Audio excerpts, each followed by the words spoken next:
Good morning all friends. मेरे legal advice by Sheikh Javed Mohammad advocate channel पर आपका स्वागत है।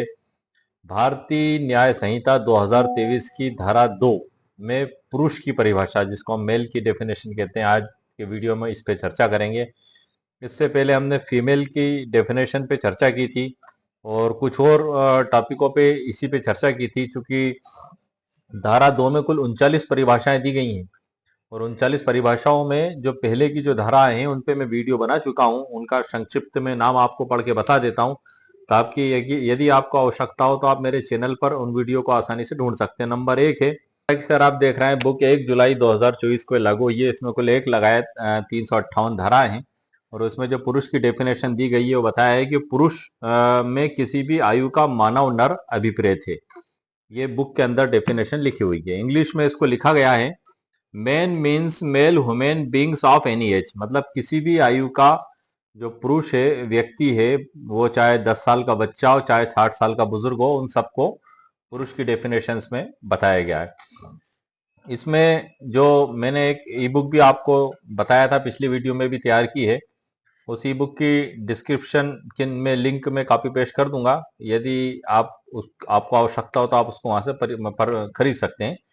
अब आइए हम उस ई बुक के अंदर से आपको मैं आगे की जानकारी दे देता हूं सर। जिस पर आप ई बुक देख रहे हैं स्क्रीन पे, उस ई बुक के अंदर से मैं आपको जानकारी दे रहा हूं। पुरुष की परिभाषा बीएनएस 2023 की धारा 2 के अनुसार पुरुष से तात्पर्य एक जन्मजात पुरुष व्यक्ति से जो किसी भी उम्र का हो सकता है। सरल भाषा में समझें तो पुरुष केवल जैविक रूप से जन्मे पुरुषों के लिए प्रयोग में लाया जाता है, जो जन्मजात पुरुष के रूप में जन्म लेते हैं। इसमें बच्चे, वयस्क, बुजुर्ग सभी आयु वर्ग के पुरुष आते हैं। यह परिभाषा पुरुषों से संबंधित कानूनी दायित्वों और अधिकारों को स्पष्ट करने के लिए दी गई भारतीय न्याय संहिता में। इसका मतलब ये है सर कि जो इसमें पुरुष की श्रेणी में जो आते हैं, तो कुछ अपराध ऐसे होते हैं जो सिर्फ पुरुषों पर ही लागू होते हैं। जैसे 376 का अपराध कर दिया गया बलात्कार का, तो ऐसे में महिलाएं दोषी नहीं मानी जाती, उसमें पुरुष के ऊपर ही धारा 376 लगती है। तो वो पुरुष कैसे माना जाएगा कि ये पुरुष है, तो ये इस धारा में बताया गया है। इस धारा में जो डेफिनेशन दी गई है, उस डेफिनेशन में अगर वो आता है तो उसको पुरुष माना जाएगा और उसको फिर बीएनएस की धारा में जो सजा का प्रावधान है उसके अनुसार उसे दंडित किया जाएगा। इसमें उदाहरण है सर, एक 10 वर्षीय लड़का या कानूनी रूप से पुरुष की श्रेणी में आएगा। नंबर दूसरा उदाहरण है, 30 वर्षीय व्यक्ति, यह भी पुरुष की परिभाषा में शामिल है। 60 वर्षीय बुजुर्ग व्यक्ति, यह भी पुरुष की परिभाषा में शामिल है। और महिला या लड़की को पुरुष नहीं माना जाएगा।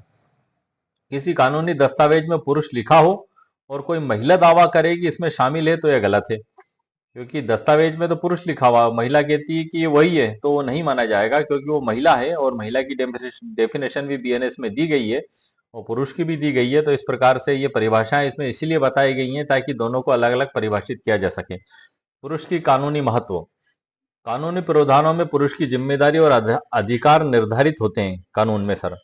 कुछ अपराधों और धाराओं में पुरुष और महिलाओं के लिए अलग अलग प्रावधान होते हैं। जैसे बलात्कार के मामले में आरोपी केवल पुरुष ही हो सकता है।